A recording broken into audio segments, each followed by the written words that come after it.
Bonjour, aujourd'hui je vous présente un jeu sur Mega Drive qui s'appelle Musha, qui est un shoot 'em up. Musha pour dire Metallic Uniframe Super Hybrid Armor. Le mec il savait vraiment pas quoi dire. En fait Musha en japonais ça veut dire guerrier. Donc voilà.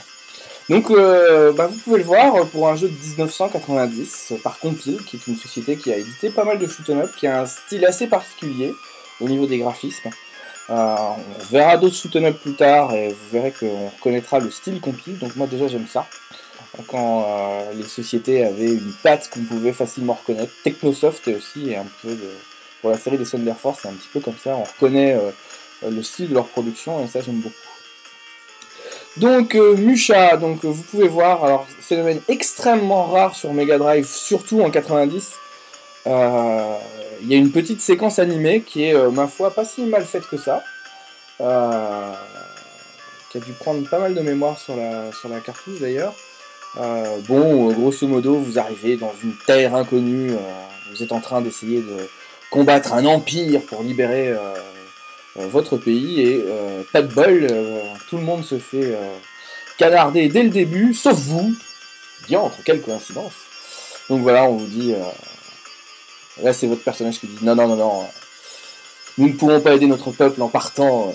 Et le chef qui répond non, ne jouez pas au héros. Ben si on jouait pas au héros, on jouerait pas aux jeux vidéo, donc tant pis. Donc voilà, on va se lancer. Donc déjà le jeu utilise beaucoup la technique du zoom. Alors zoom Mega Drive, c'est-à-dire qu'en fait c'est pas un vrai zoom.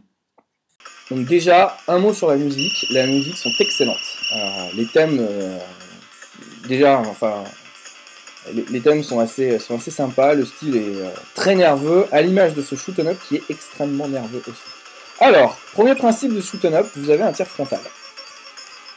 Et ce tir frontal peut être upgradé. Là. Donc là, c'est vraiment niveau 0. Et donc, ce tir peut être upgradé si vous ramassez des petites capsules que vous allez voir tout au long du jeu, qui vous permettent donc d'augmenter la puissance de votre tir frontal. Mais c'est pas tout. Là, vous voyez, j'ai deux options là qui vont arriver. Donc là, je prends la première, je prends la deuxième, et là, en fait, en prenant ces options, j'obtiens une arme secondaire qui augmente. C'est-à-dire que là, j'ai pris une option verte, j'en ai pris deux, donc mon arme est passée du niveau 0, qui est le premier, au niveau 1, qui est le second. Donc là, il y a une autre option, mais je ne vais pas la prendre, parce qu'en fait, le fait de prendre des options, vous perdez la progression. Donc ça, c'est pas forcément intéressant. Donc moi, ce que j'ai envie, c'est d'avoir mon arme, ce laser qui est bien puissant, de continuer à l'utiliser et de l'améliorer. Donc voilà, pareil, ça c'est le bleu, c'est un bouclier que je ne vais pas prendre. Et là, il y a toujours les petites options. Donc en fait, ce jeu, moi je le trouve extraordinaire au niveau de l'idée parce que, hop, voilà. Donc là, vous voyez, j'ai un tir plus puissant et mon arme est passée au niveau 2. Donc il y a, je crois, 4, en tout, ça fait 5 niveaux pour les armes. Donc là, il va y avoir quelque chose de bien puissant. Donc ce que je disais, ce que j'apprécie énormément dans ce jeu, en fait, c'est que le rythme est vraiment très effréné. Donc là, bon, c'est le premier niveau, c'est un petit peu la découverte, c'est un petit peu la balade. Mais il y a tout le temps des choses qui se passent, il y a énormément de sprites à l'écran. Ah, là, je viens de me faire toucher. Ah, zut, j'ai perdu. Puis je suis d'autant plus ragé que, voilà. Donc du coup, j'ai perdu, donc tout revient à 0.